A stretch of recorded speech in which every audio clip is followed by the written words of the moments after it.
কোন কিশোর যদি বলে আমি অভ্যাসে সেজদা করনে वाली মেয়ে ছাড়া বিয়ে করব না, কোন কিশোরী যদি বলে, কোন মেয়ে যদি বলে কথা আমি অভ্যাসে সেজদা করনে वाला ছেলে ছাড়া বিয়ে করব না, বলে দেখবেন অল্প দিনে মসজিদ করে দেবে। মসজিদ ধরাটা আমরা অনেক বছর ইউজ করি, দাওয়া বিভিন্ন বয়ান বক্তব্য, বলে কিচ্ছু করতে হবে না, শুধু মেয়েদেরকে দাওয়াত দেয়। প্রতিদিন মেয়ে যদি এ কথাই বলে তার বাপকে 5 ওয়াক্তের নামাজে অভ্যাসিত, জুম্মার দিন ফজরে নামাজ পড়ে, একক তো 2 ওয়াক্ত না, 5 ওয়াক্তের নামাজে অভ্যস্ত ছেলে ছাড়া বিয়ে করব না। আর ছেলেরা বলবে 5 ওয়াক্তে অভ্যস্ত নারী ছাড়া, মেয়ে ছাড়া বিয়ে করব না, বলে মসজিদকে আপনি কথাটার দিকে দেখা গেল যে খুব গুরুত্বপূর্ণ বিষয়। বর্তমান সমাজে বিয়ে করার ক্ষেত্রে ছেলে এবং মেয়ে, মেয়েদের ক্ষেত্রে বা ছেলেদের ক্ষেত্রে উভয়ের ক্ষেত্রে বলা হয়েছে যে সৌন্দর্য দেখতে হবে, বংশ দেখতে হবে। লাস্টে বলা হয়েছে চারটে, লাস্টে বলা হয়েছে কি সম্পদশালী দেখতে হবে, লাস্টে বলা হয়েছে কি দিনদারি। দিনদারিতে এত বয়ান লিখেছে, এত গুরুত্ব দিয়েছে, দিনদারি আমাদের কোনো মতেই দেখা। দিনদারি কাকে বলে? কোরআন শরীফ 10 বার খতম করবে আর দেখতে হবে সব জান্নাতে চলে গেছে, এইটা মনে করি না।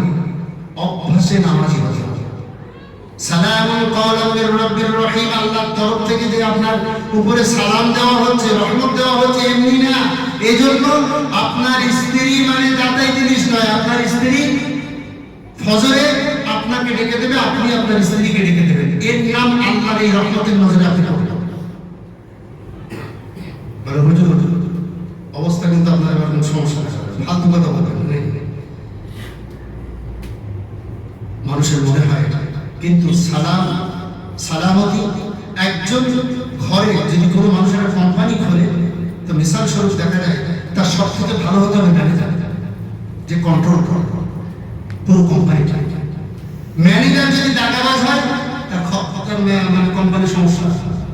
ম্যানেজার যদি বলে এরকম তুমি টাকা দাও তোমার কাজ বেশি দেবো, তুমি টাকা দাও তোমাকে ভালো পোষ দেবো, এরকম যদি সুদখোর ঘুষখোর ম্যানেজার হয় দেখবেন সমস্যা আছে।